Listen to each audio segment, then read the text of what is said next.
22 veterans die by suicide every single day. This is the story of one who almost did and lived to help others survive it too. My name is Sean, I'm a veteran, and I'm a partner in Before 22. But more than that, I'm what we call a faceless warrior, because I've fought battles most people will never see. I smiled in public while quietly dying inside. Before 22 exists for people like me and people like you, because I came terrifyingly close to becoming one of the 22. Looking back, I realize I was built to survive. I didn't have the worst childhood, but it was chaotic, messy. Survival was the norm. I was the oldest, which meant I became the protector. I remember one night, my parents were fighting loudly, the kind of fight that shakes the walls of a house. Without thinking, I took my little sister's hand and walked her away from it all. No words, just a walk through the neighborhood streets, giving her, even for a few minutes, a sense of peace. She tells that story to this day. She says, I've always been her hero. Maybe that's why, when 9/11 happened, I didn't hesitate. I asked to be sent. I joined the Air Force on September 29, 2001, less than 3 weeks after the towers fell. I thrived at first. Mission, purpose, brotherhood, everything made sense, until it didn't. Something happened during my service, something deeply traumatic. I won't go into the details today because this isn't about the specifics. It's about the weight you carry when you're trained to endure, but never to heal. In the military, if you break your body or your mind, you're considered damaged property. So like many others, I shoved it down. I kept moving. I smiled. And inside, the cracks deepened. When I left the military at 24, I thought I was fine. I wasn't. I built businesses, I got married, I became a father. But underneath, the monster never slept. It just hid better. I didn't know I had PTSD. I just knew something wasn't right. One night, after 18 years of marriage, my wife looked at me and said, You don't have the ability to be a happy person. That cut deeper than any trauma ever had, because if I couldn't even be happy, what was the point? Sadly, soon after, I started using, not to party, not to escape, just to function, just to keep going. But it didn't work. I lost my marriage, I lost my home, I lost the life I had fought so hard to build. I went from a 3,000 square foot house to sleeping in my car, homeless, alone. And then it got even worse. The streets were dangerous at night.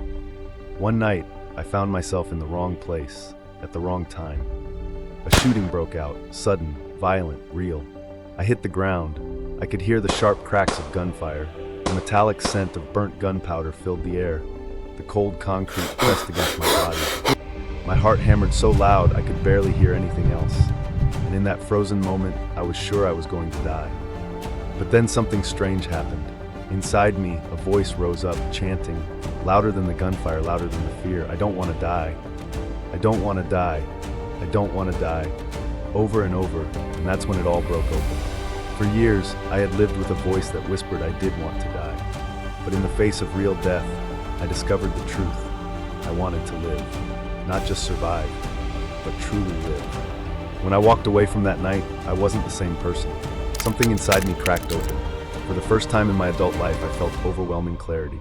Pure, limitless love, not for what I had done, but for who I was. Time itself slowed, the noise stopped. I was fully here.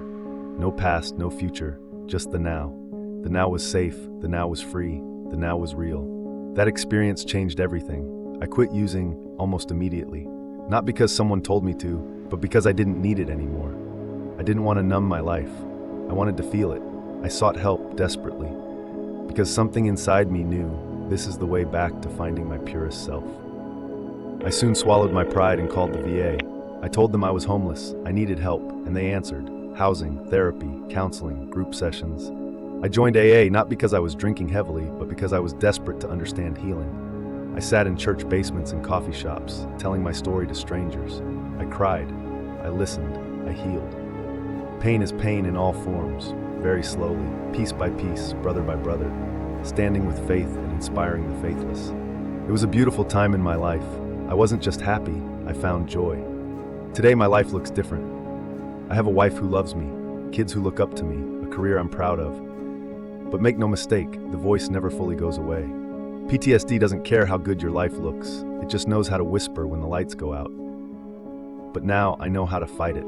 I know how to see it, name it, move through it. And most importantly, I know I'm not fighting it alone anymore. That's why Before 22 exists, because I know there are warriors out there, right now, smiling in public and dying inside. Some of them sit next to you at work, some sleep beside you at night, some smile in your family photos, and they're fighting silent battles you'll never see. We can't wait for them to ask for help, because they won't. I didn't. So here's what I'm asking. If you're struggling, speak up. If you love someone who served, don't stop checking in. If you felt even a single word of what I shared today, tell your story. Be the lifeline someone else is silently praying for. You don't have to show your face. You just have to show your truth. Because every story shared is a life saved. You are not weak. You are not broken. You are not beyond healing. You are the rescue mission. Let's reach. Like, share and subscribe to help them. This is Before 22.